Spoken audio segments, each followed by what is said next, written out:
standing up. There we go. I have video. Yeah, and I will post this after I get it all cut up on the YouTube channel, so you guys, you can tell anybody that wanted to be here, couldn't be here, where to go to it. I'll have it on the website too. Hi everyone, my name is Justin Noel. I'm a recent JavaScript developer. My experience is in LAMP, enterprise development for telecom industry. I did very little front-end work. Most of it was back-end work, with a little bit of front-end work. Back in April of last year, my wife got really sick.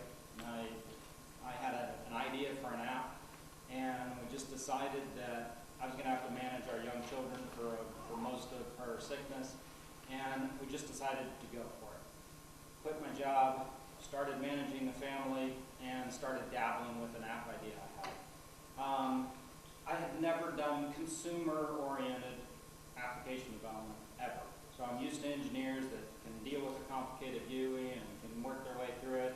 And so this was quite daunting to me. It's really a big difference between somebody who expects something complicated and somebody that just wants to literally scroll through and make something happen. So I faced a lot of challenges with that.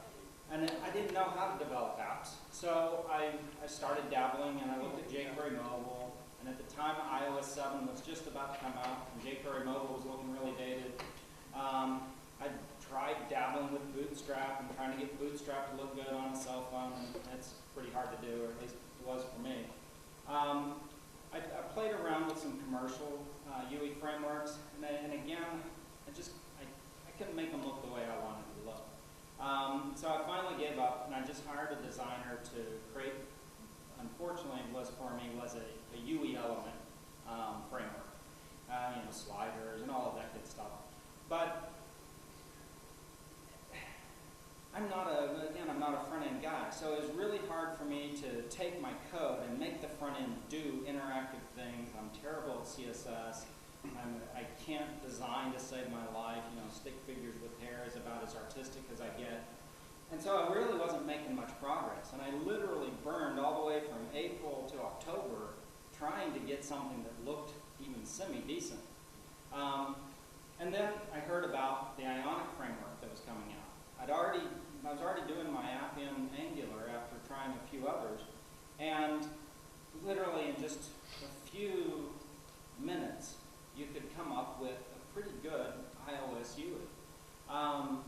And it integrated with Angular so well because most of the UI elements, in fact all of the UI elements in the Ionic Framework are Angular directives. So it was kind of a match made in heaven. So I started rolling on that, and literally from virtually nowhere, November 1st, to the end of April, being done with my app, submitted, and it's on the App Store now. So Ionic is a really good way for you to get rolling on hybrid apps. Okay, is Ionic going to be the framework you want to use for desktop enterprise apps? Probably not. It really is oriented at mobile. In most browsers, Chrome in particular, it works great. In fact, a lot of what I'll demo tonight is in Chrome, and so if you wanted to use it, you could. But it's not guaranteed to have browser support for desktop. It's a hybrid mobile app development. So let me show you the standard Ionic presentation, and then we'll go through some samples. So Ionic was released back in about October of 2013 by a company called Drifty. You may have heard some of their products before. They have the Codica jQuery mobile drag and drop GUI development framework. But Ionic was something completely different for them. They started it open source, and it's staying open source. They just announced 2 months or so ago that they've received a seed round, and they're going to build out Ionic into not only a mobile development framework, but a back-end framework for supporting Ionic. So they're really dedicated to it, and it's going to have a lot of traction. It's already getting a lot of traction in the mobile development community. So you want to build a native app. Okay, you get more platforms and more problems. As we know, developing across all the platforms can be pretty difficult. You've got the problem where you're going to learn Objective Objective-C, and your whole team's going to learn Objective-C. And then you need to release it on Android, so now your whole team needs to learn Java. And being particularly good at Objective-C and particularly good at Java is going to be pretty tough for the average developer. Quite often what you get in companies is you get the iOS developers and the Java developers, and it doesn't mix particularly well. So a lot of people go for hybrid or HTML5 apps wrapped in PhoneGap, and that's exactly what Ionic is.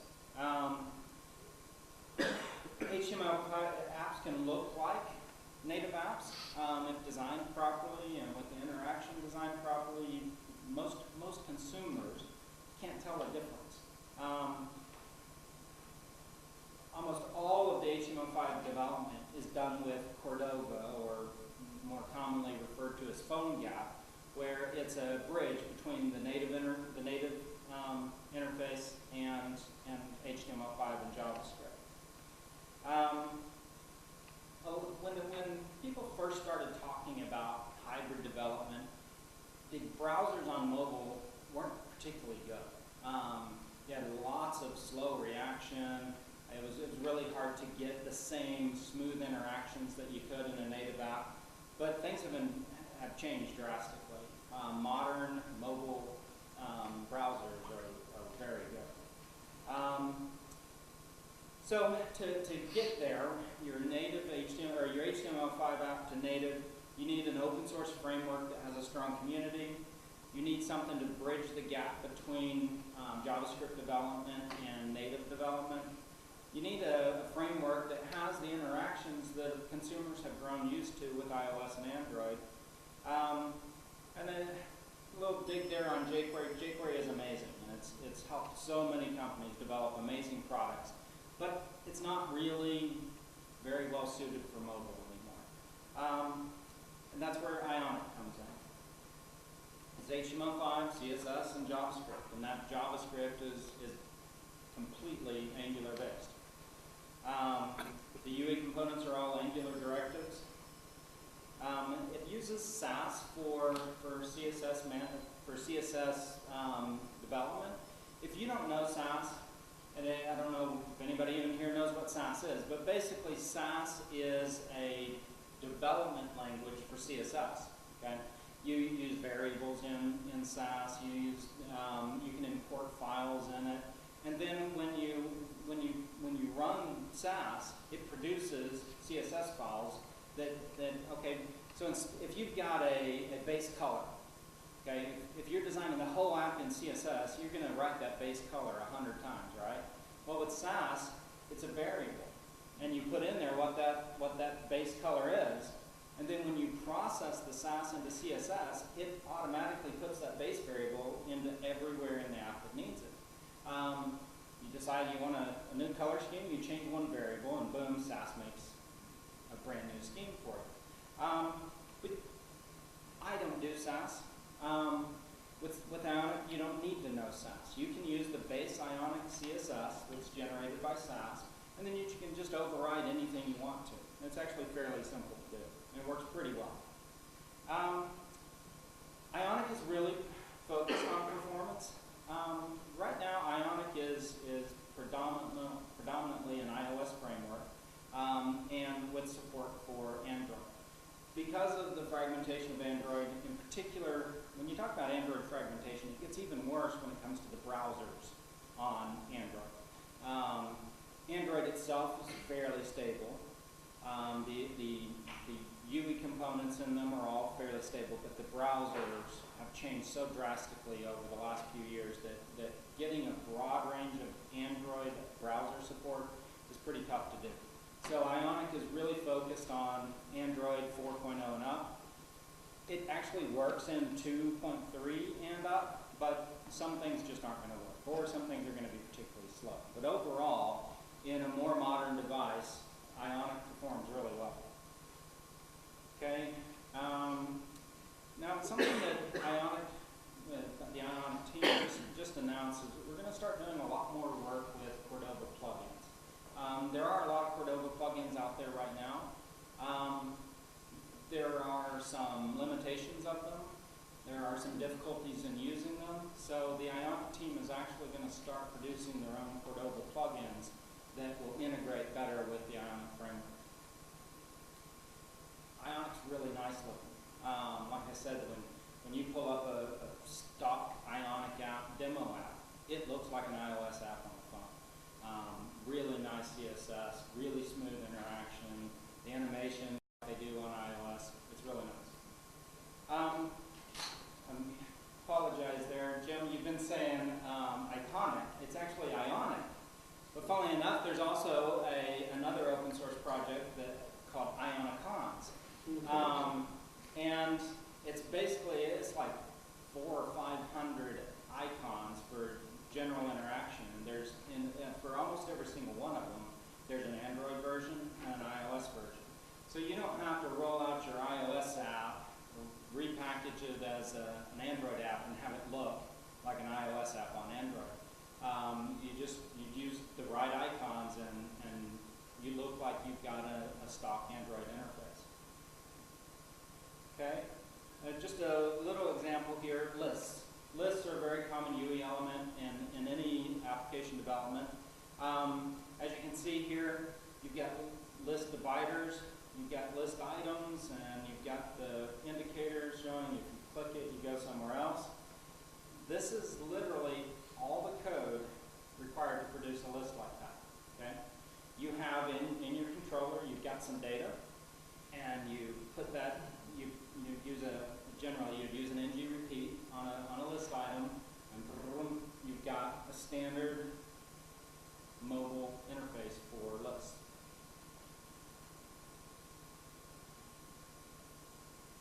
Okay? Something that's really uncommon in any HTML5-based UE frameworks is what we are all familiar with on iOS, complex lists. If you go into a settings app on iOS and you see a list and you can drag it and it shows these option buttons here, you can edit it or delete it.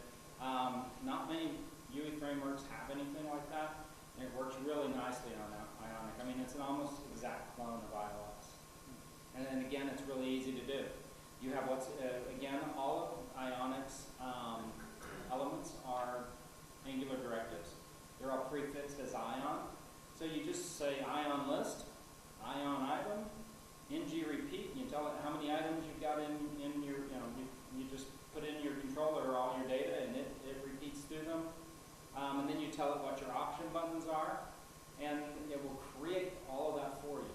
You don't have to design those at all. You don't have to do anything with them. When the user drags that across, there's your edit, delete, or whatever other option button you want. Tabs, again, tabs are a very common mobile UE interface. And again, with Ionic, it's literally this simple. You tell it you want tabs, you tell it what each tab is going to be, and it automatically negotiates via responsive design the tab elements on the bottom. You can name those. You can have the title on top. You can have the title to the left. Bottom, right. You can do anything you want with them. You can put that tab strip on the top if that's the design you want to have. And when you click between them, each one of these tabs has its own navigation stack. So say you're on this tab right here, and these were clickable list items, and so you click one and you navigate somewhere else. Okay. You can navigate right back into that tab and get a full animation view. The slides come in from one side or the other, and every tab has its own independent navigation stack. Side menus, again, Facebook is probably the most common UE element for side menus, where you drag your screen and it opens up a side menu. Or you use the hamburger stack, as it's called, and you instantly see options you can choose from here. You click these, and boom, you're in a new view with new information. Really easy to do in Ionic. Your code here is you tell it you want side menus. This part right here is side menu content.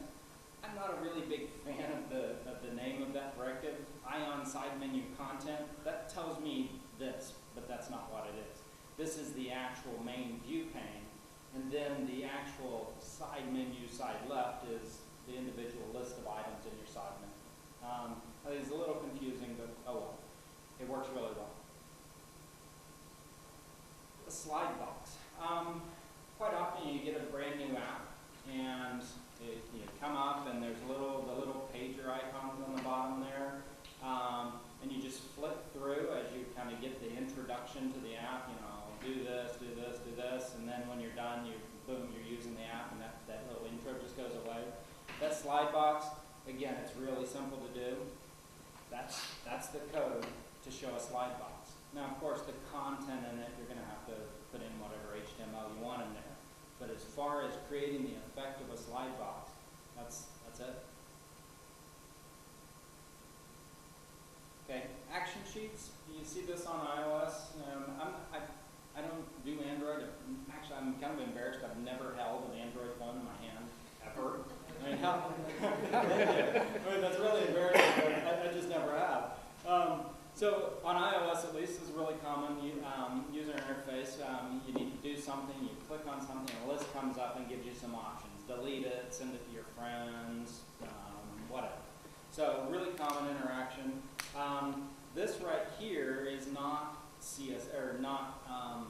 a template. This right here is the actual Angular JavaScript to cause this here.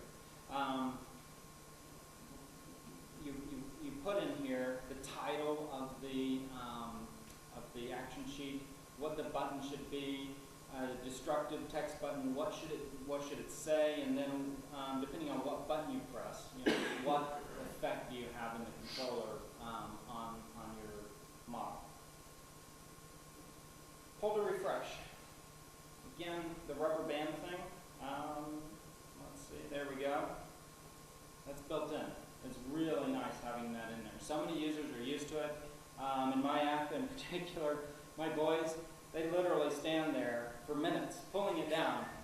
Just they love the bounciness of it. And so many users love it. Creating that yourself in HTML5 is a nightmare. You got to know CSS really well. You got to know animation really well. Again, being just a terrible at CSS, I could have never have taken my app that I had custom designed and created these animations and interface elements on my own. It just wouldn't have happened. Navigation, again, I talked about tabs, where every tab has its own navigation stack. But if you're not using tabs, you have that same navigation stack as well. The Ionic uses the Angular UI router interface, or system instead of ng route. So you use UI router for that. And as you change states, your navigation stack starts recording all the states you previously had. So you can just click there and go back and back and back, and it'll automatically walk through. There's virtually no work involved in that. This Ion nav bar is kind of what controls that. You get an automatic back button if you want it. So it's really simple way to manage navigation state. Okay, it's MIT licensed.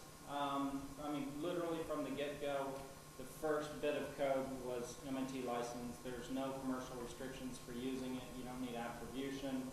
You want to make an app, get Ionic, and just start rolling with it. It's real nice. Okay, it's community powered. Again, this Drifty that's making Ionic, they have no financial interest in it. They get nothing for it. They don't offer paid support for it. I mean, literally within a week of setting up the Ionic community, they had 200 or 300 users. I mean, it was like that, and I was one of those. And as the months progressed, me and a couple of other people were the predominant contributors on the forum.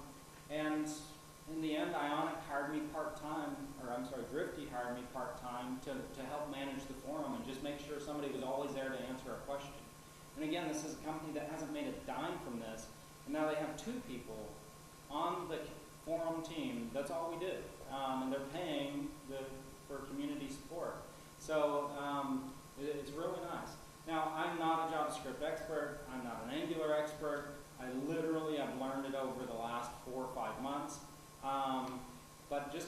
having any forum where somebody's paid to make sure you get an answer one way or the other is astounding, especially since you're not paying for anything. All right, so the forum is forum.ionicframework.com. You can get Ionic on GitHub, Drifty Co. Ionic, and that's the standard Ionic presentation. Let me show you a couple of things on the forum. This is the Ionic forum. Let me get that zoomed in there. You can see, I mean, it's just people are on here all day long asking questions. It's a pretty good forum. There are some things I don't like about it since I've got to be on it all day long. But it's very active. You see all these posts. So many people are on there involved. It's not a black hole where you go and post a question and 3 weeks later somebody says, "Well, did you try this?" I mean, you will get some interaction within an hour or two in most cases. So it's a really good community. In all of my time on the forum, there's been one RTFM. We don't tolerate it. We don't need that kind of stuff. If somebody has no experience, they're going to get help. If somebody comes on and just carpet bombs the forum, we're going to help them. And what we find with that is that we don't get all the sniping back and forth, and it's probably the most polite community I've ever been involved with. It's really nice. Let's just go through the docs a little bit. I'll show you a few more things.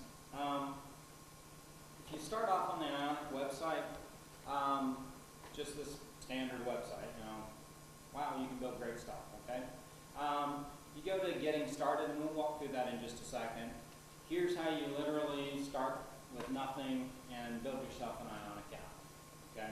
And then in the docs, you get an overview of what Ionic's all about. You go into CSS, talks about all of the Ionic look and feel. They're all Ionic directives under the hood, okay? You can just type div class equals bar, and you're going to get what looks like a standard iOS or Android header. Okay, but by doing this, these are all actually Ionic directives. And so Ionic, as soon as it sees them, latches onto them and starts managing. Okay, if you wanted to, you could take the CSS of Ionic and not use anything else, just the CSS, and have a UE framework that you could take over and do with whatever you wanted to. But then you're going to lose all the animation. You're going to lose the controller interfaces and all of that. But it's possible, and some people are in fact doing that. Okay, so let's look at tabs. Okay, here's how you do tabs. Here's a demo of tabs, and you can sit there and click through the tabs and scroll them. Ionic did not use the standard built-in iOS and Android scroller. They created their own scroller. It's based off another open source project, but it gives a very smooth interaction. It's really nice. Side menus, a little side menu demo here. You can see it, you can drag it. You can drag the screen, or you can press the hamburger icon.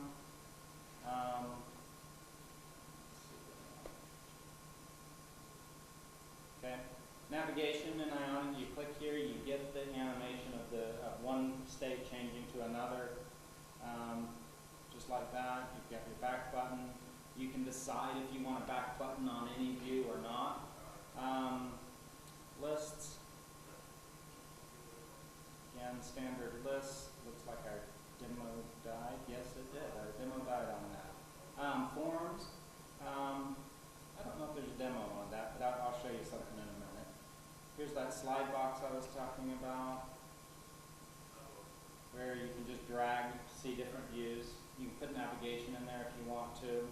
You can show the little pager buttons at the bottom if you want to. And it wasn't in the earlier presentation, but a modal where you click a button and it takes over the whole screen. You do something within that little view. You can't do anything else below it, and then it goes away. That's all built in. Let's see if there's a demo on that. It's been a while since I've actually looked at the release docs. Here's the action sheet. See how that interacts there. We now have pop-ups. Pop-ups are fairly new. You click something. These are really ugly. They're not meant to look particularly good, and they're not working, so I'll skip those right now. We're not really happy with our use CodePen for samples, and it's not quite working for us.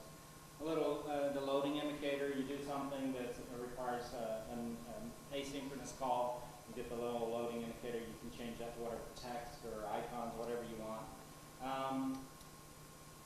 So that's kind of the standard stuff. You look at card interfaces. Those are really common. Nice presentation of information. I use this particular interaction quite a bit.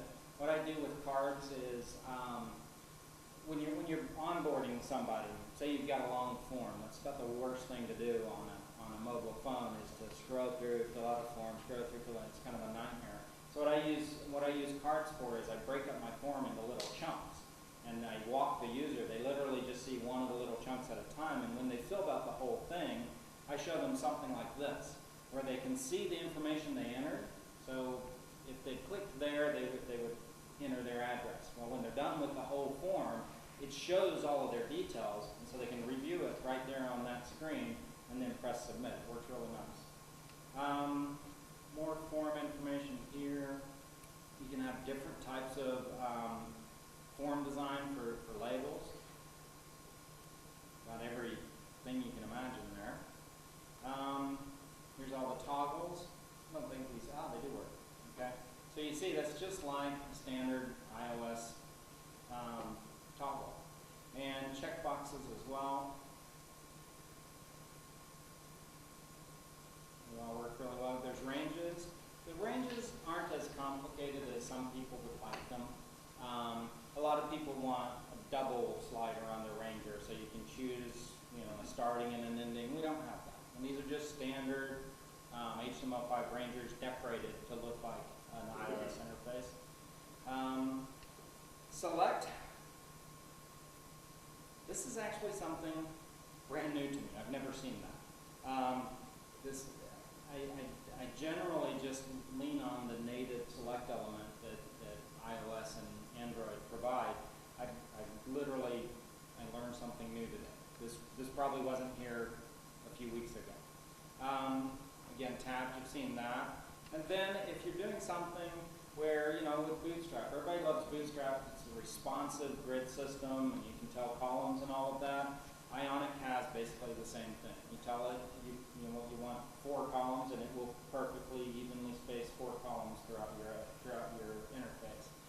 You can tell it all the different combinations of sizes you'd like, percentages, and then on really common thing is a responsive grid, where if this were an iPad, all those buttons would be spread across the screen. But on a smaller phone, it automatically creates a stack row of elements. So that's kind of a walkthrough. These are the standard Ionic colors. They're all named something, but then again, with Sass, what you can do is you can go in and you can find the variable for light and make it whatever you want. You compile your CSS, and now your light is something completely different from everybody else's. Or you can do what I just did, is I just override the color for light in my own little style sheet, and it works perfectly too. So that's a rough introduction to the Ionic docs. So let's actually do something. We're going to go to the Getting Started page, and there are some criteria for Ionic. You've got to have Node installed, and you need to have Cordova installed, Cordova PhoneGap. Other than that, you're pretty much done there. So I'm not going to actually run the npm install. Ionic has a command line utility. Okay, so once the Ionic command line utility is installed, you actually can run Ionic commands to create an app, emulate it, build it for Cordova, so you don't have to know all the Cordova commands. You could have never looked at Xcode in your life and get an Ionic app running on an iOS simulator. Okay? To install Ionic, you just do a standard node npm install. -G is global, meaning install it throughout your entire system. Install Cordova and install Ionic. Okay? So once you've done that, you now have the Ionic command line utility on your machine. And so I'm going to start one. And we've got 3 different starters that you can just kind of grow from. There's just a blank app, and literally all it is a view with a header, nothing else. Okay? And then there's a tab example, and that's just as you see there, a starter tab with a list inside each one of the tabs. And then there's the side menu sample. That's the one I'm going to do here. Okay, so in just whatever directory you want your app to be in, you do Ionic start. My app is just whatever you want to call it. So I'm going to say, what am I doing right now? Demo. So it's going to start an app in a demo folder, and it's going to be based on the side menu template. When you do that, and it's going to download the base Ionic app, and then it's going to modify it. And there it goes. See what my internet looks like here. Yeah, that should be pretty good. Okay, and it's done. If I look in this directory, I now have my demo. Okay, so I changed directory to demo. All right, and then I go to the docs. Let me close something real quick here. Okay, so I go to the docs, and the next step was change directory to whatever you call it, which I've just done. And now Ionic platform add iOS. That is a modification of Cordova phone gap to tell the app, or to tell the project to include iOS as an available platform. So I'm going to do that. And it's going to install the plugins for Cordova, the console, so that you can troubleshoot, the device so that it can detect what type of device it is, and that will be used by the CSS to know how to lay things out. And the status bar on iOS and Android is the very top bar that lists the time and your internet connection quality, that type of thing. And the status bar plugin, again, helps to lay out the view. Okay? And I'm going to, again, Ionic build iOS is a modification of Cordova's build command. I'm going to run that here. You may have seen that. Let me pull it up here.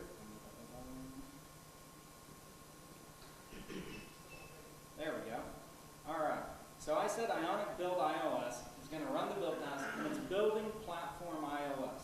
The reason it's done that is because, 1, I told it to iOS, and 2, it has no option because I didn't install the Android platform or Windows Phone or Firefox OS.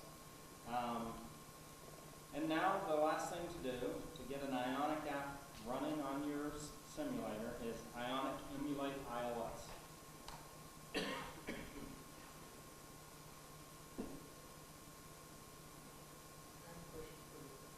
One second. Yes? I take it that this is actually using Xcode to kick stuff off in the background? No. Okay. But you do have to have Xcode installed. Okay. Okay? So, all right, first you're going to see a little button. All right? That right there shouldn't be like that. It should actually say playlist. I'm using a nightly release of Ionic right now, and so we got that little button. All right. If you click here, just like you would on any, now it's fixed, and then we go back and it looks good. Okay, that'll be fixed pretty soon. So as you can see here, I got a nice rubber band effect. I don't have the pull to refresh because there's no data store to pull from.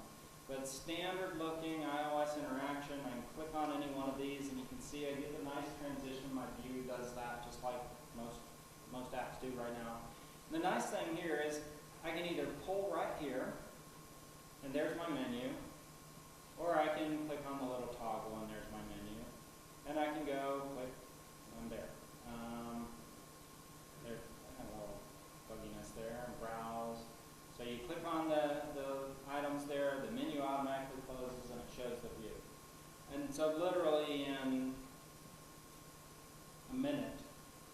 something to work with. So let's see what that code looks like. A question for you. Sure. If you wanted to write something that worked with iOS and Android, how would that command sequence vary?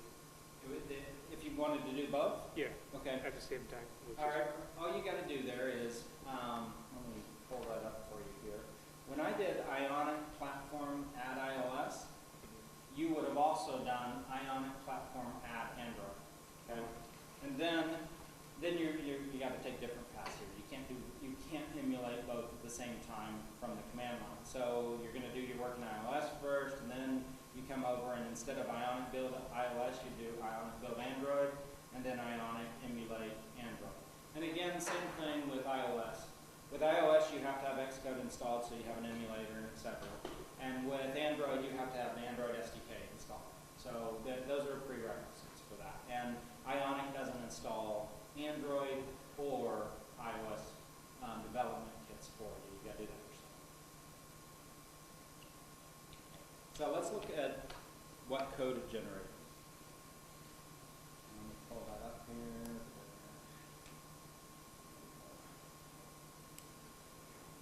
Okay. Most of what you see here is Cordova specific stuff. Package.json is just a standard node package. You don't have to ever touch that. In fact, you never even have to use it. Okay, Ionic uses that to get your app scaffolded and up and running. If you want to, then you can start doing your other things in there. If you wanted to use Grunt instead of Gulp, if you wanted to use Karma to kick off tests, you can do all of that as well. You can add dev dependencies in here, just like you normally do any normal node development. But if you don't know Node nor do Node development, then you can just ignore that file. Really, the only thing you need to worry about is right here, the www file. Okay? So here is index.html, which is by default Cordova when it launches an app in the device. The default is going to be index.html. If you wanted something else here, just like you normally do any normal Node development. But if you don't know Node nor do Node development, then you can just ignore that file. Really, the only thing you need to worry about is right here, the www file. Okay? So here is index.html, which is by default Cordova when it launches an app in the device. The default is going to be index.html. If you wanted something else, you could tell it to. But with single page apps, there's really no need to do anything else. And here's the entire index.html. Meta information, the links to the Ionic files, and again, the Ionic installer automatically pulled those down into your local directory for you. They're right here. If you're running SAS, then you need to uncomment this so that it will automatically build your SAS files for you. Gulp will manage that. Again, if you don't do that, you just ignore that. It automatically installs a single, this is really nice in some cases, not so great in others, a single JavaScript file to automatically incorporate all of Angular and all of Ionic. Okay? That one file. That's really nice because otherwise, if you're doing Angular on your own, you've got to install Ionic, or you've got to include Ionic, and then you've got to include Angular, and then you've got to include NUI route, and you've got to do UI router and NG resource, and you've got a long list of files that you've got to include to use Angular. Well, by default, Ionic bundles all of that into one file, and you can change it to a minified file when you're going into production, and it's all there. Okay? There's a few problems with it. Some not as well written Ionic or Angular modules that you may find on GitHub or anywhere else. They have some dependency injection problems that don't work with this. My own personal app, some of my own low quality code caused problems with bundles, so I had to do the individual Angular file. But if you're not doing anything really strange out of the box, you just use that bundle, which is really nice. All PhoneGap/Cordova apps have to have this script tag in here, Cordova.js. And what you'll find in your directory here, there is no such thing as Cordova.js. And what happens there is when you build using PhoneGap/Cordova, it automatically injects the Cordova file into your application or your OS specific directory. And I'll show you that here. When you build in Android or Cordova, it creates this platform. And again, we told it to add platform iOS. That's this right here.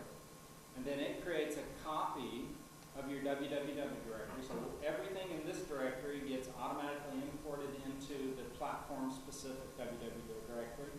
And Cordova.js is inside there. Again, with Ionic, you may never look in that directory nor never need to know that it's there. You just worry about the www directory. Okay? So if you just mentioned what it says about that, you just kind of scrap that. Sure. Yeah. And as the gentleman asked, if you use just a web app, not a hybrid or a native app, just a web app, Ionic looks great in all the mobile OS browsers. Okay, and then the next part of it is app.js, and if you're familiar with Angular, you know what app.js is, and controller.js. Now, by default, these are really simple app launchers and controllers. There's not a whole lot to them. And you may find that in a more complex app, having a single controller file just doesn't cut it for you. And then you go in and you modify the controllers and services and directives however you like to organize them. But by default, they're going to get included. And then here's the ng app, which initializes any Angular app, and it's just called start. That's just the name they chose for it. And then here's the key thing here, Ion View. Okay, Ion Nav View. Everything goes inside there. That's a part of UE router. Do you know what UE router is when I say Angular UE? Okay, there's Angular, which was written by the Google Angular team. And then some guys came along and they decided they wanted an Angular UE for Bootstrap. And so they created all of these directives that match Bootstrap, but they're Angular directives. So if you want a tab interface, like a desktop style tab with the folder icons on the top, Angular UE shows those. If you want, just pretty much any interaction you can imagine on a enterprise desktop app, Angular UE has that. Well, there was one problem with Angular that it was really hard to have nested views. What I mean by that is you have a container and you want to target this portion of the container and you want to target this portion of the container. Okay? Nested views. So in my controller, I may want to change something in here. And then in the same controller, I want to say, or in a different controller, I should say, change something in here, but the view has not changed. The state hasn't changed. Your URL has not changed. Well, with Angular, that wasn't possible. Okay? You didn't have the ability to target different portions of one state. Okay? So the Angular UE team created what was called Angular UE Router, and it replaces ng route, if you're familiar with that. Okay? And you can target individual portions of the view, and each one of those can have states. So you can have a view, and again, the URLs never change, or it can if you want it to. And you can be changing stuff in the view on the fly. And that's what Angular UE Router created. And those are called nav views in UE Router. Everything in Angular is prefixed with Ion. So that's what this does here. This Ion view allows you to put as many individual states in one view as you want, or more traditional, just one view at a time. So that's what that's all about. Okay.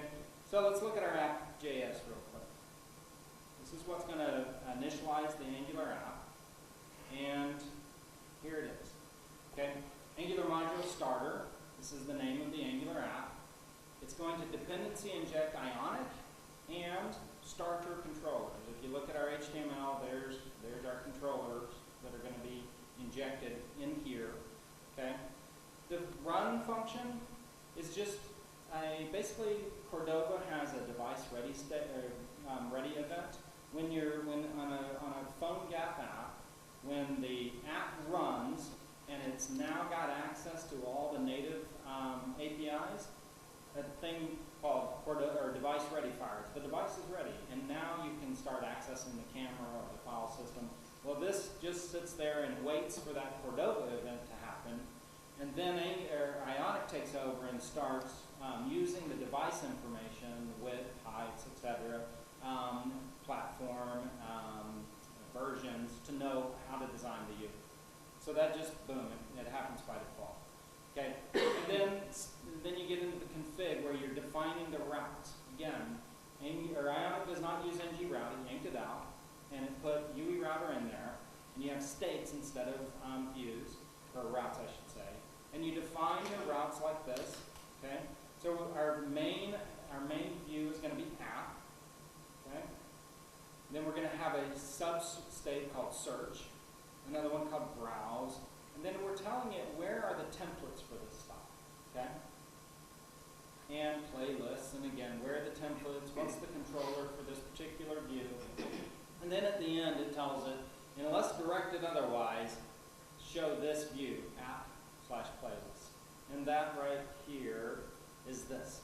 Okay? So the playlist route, or the playlist state, is going to pull up a controller called playlist, and let's look at that real quick. Controllers. Here's all the controllers we have defined right now. There's just an overarching app controller that does nothing right now. You could yank that out or do something else, depending on what you want to do. And the playlist controller literally does nothing except put some data on the scope. And that is the list of genres right there. Okay? And then that's all it does, nothing else. Okay, so if you look at your templates, here's the actual HTML that was not in index.html. Here's all of the Ionic directives to create the look and feel of the app. So if we look at playlists, here's playlists. It's saying an Ion view. Okay, with UE router you have nav views, okay, which are places where content can be put into, and you can have multiple nav views. Okay, and then you have views, which says put this HTML in that spot, and so that's what that's doing here. It's giving it the title playlist, which we see there. It's giving the nav buttons.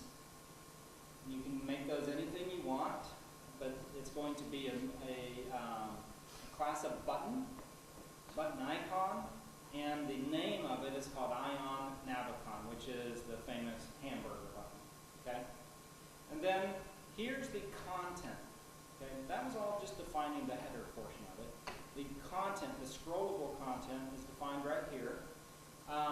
You tell it, this is actually a bit old. In the newest release, you won't need to do this anymore. You tell it there's a header. Because if you didn't tell it there was a header, the view would be up at the top here, and you'd be hiding some of your view. Okay, so you tell it has header, which gives it spacing to be below the header. And then you just do an Ion list. This is a simple Ion list, not a complex one that you can drag and stuff. And you tell it for every one of my members of my playlist, which is this list right here, create me an Ion item and put the title inside. And that's what that does. You get that view right there by default. Okay? Now, the href on that, it's a link, says go to app playlist, and then the ID of whatever playlist this was, and each playlist had an ID, 1, 2, 3, 4, 5, etc. Okay? And so, theoretically, if you were in your app and you click on one of these, you are sending it a playlist item. Okay, so now Ionic's done with its scaffold and its demo, right? So if you wanted to do something here, then you would look at the state parameters that got passed into this view, and it's going to say it was play or ID number 5.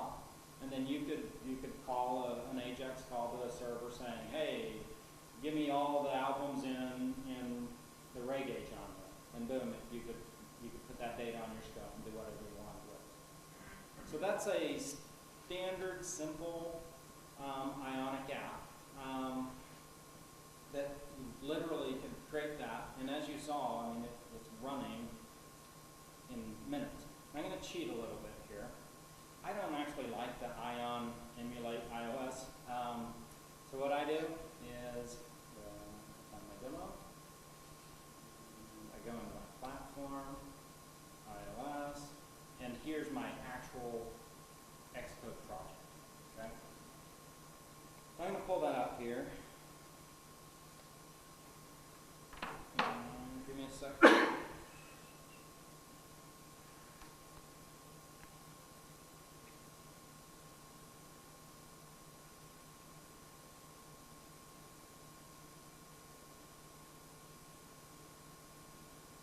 I'm going to project my phone onto the screen here, and I'm going to come into Xcode, and I'm going to tell it to actually build that app we just walked through in the simulator. I'm going to tell it to build it on my phone.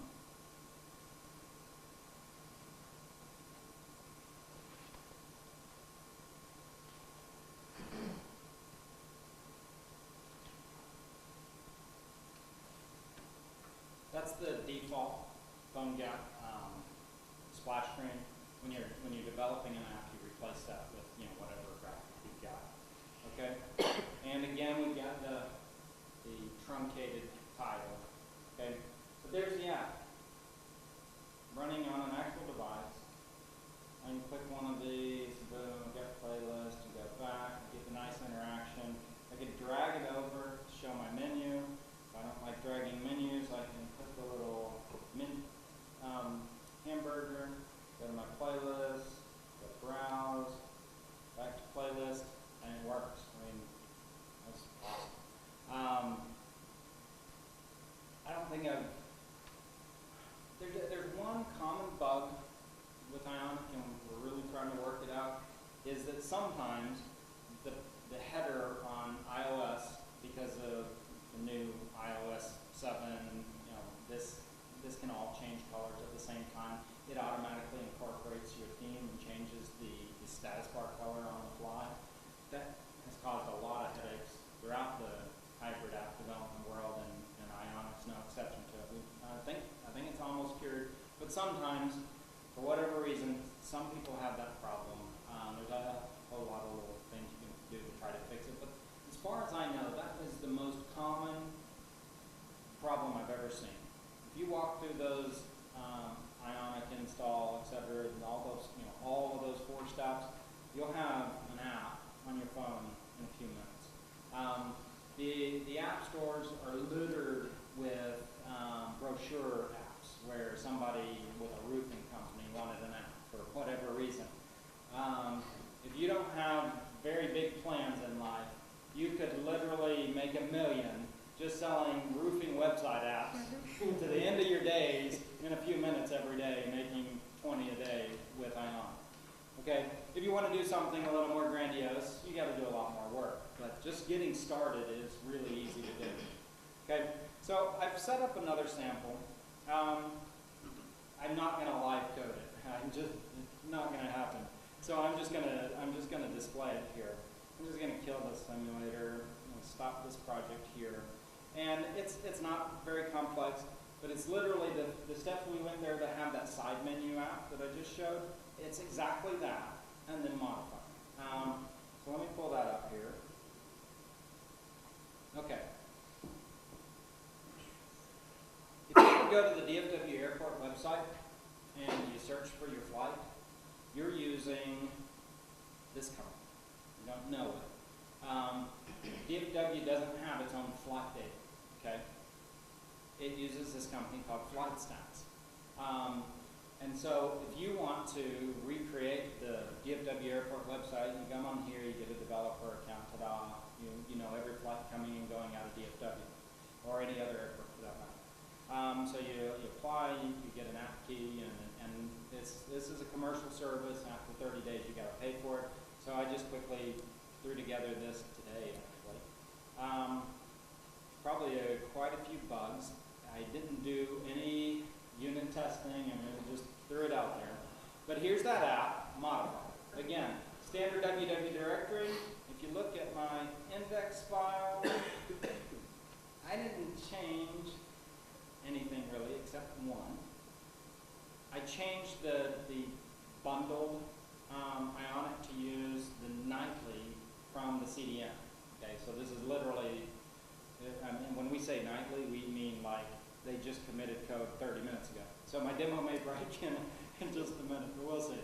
It also included Lodash. I don't know if y'all are familiar with Lodash or underscore. It's a really nice library for dealing with arrays and collections.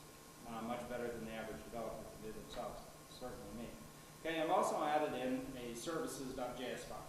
Again, in a complex app, this is not the way I would have done. I would have had a directory for each view, and a controller inside each directory, but for this it worked great. And let me show you what my app.js looks like. So just like before, I didn't even change the name of the ng app. I injected starter controllers, and I also injected my new starter services. I'm running the Ionic platform just like before. I did some config in here to deal with cores. If you're not familiar with cores, you will be soon once you start iOS development. And then I changed the states. So there was playlist before, and browse before, and search before. Well, I changed it to airlines, flights, and flight details. So really, I haven't done much different here. And then I pull up controllers. And these are really ugly, just slapped together code for this demo. App control, again, I just left it in there. Flights control, what it's going to do is it's going to inject my new flight data service that I created. And it's going to fetch flights. And it's going to put those flights on the scope. Flight detail control, it's going to use my flight data service and state parameters in your URL where you say app/flight/flight22. Well, that's what the state params is going to give you that flight number.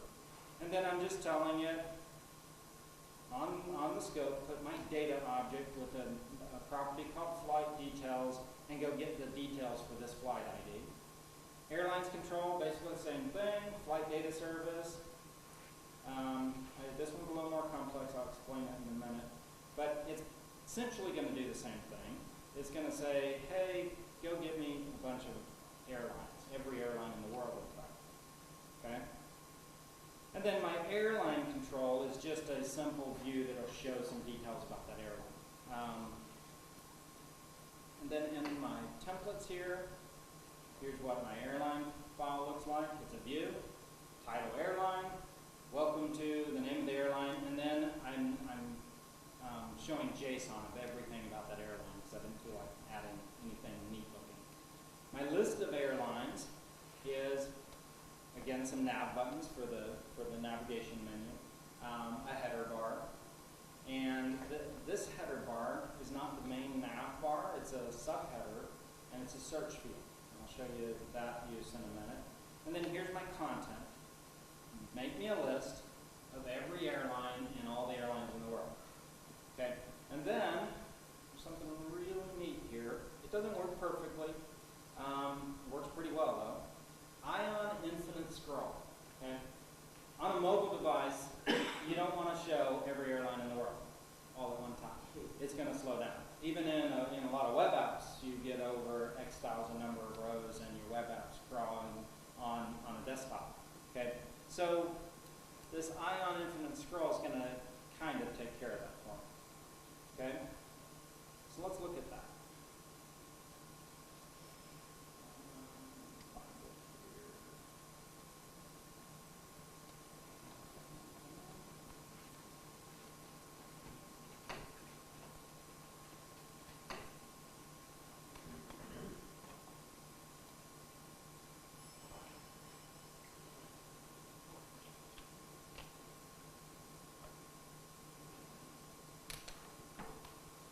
Okay, so let me run this app in Xcode onto my phone.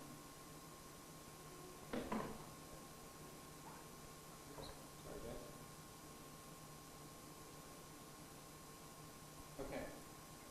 It just pulled up every airline in the world. Okay?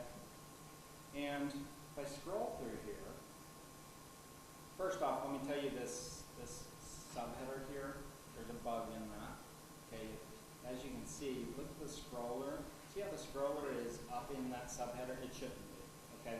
So if I pull this down, you can see that there's an airline hiding under that header bar. Okay, that's not normally there. It's the nightly bug. Okay? So as you can see here, I can rubber band this thing. It doesn't scroll to refresh. okay?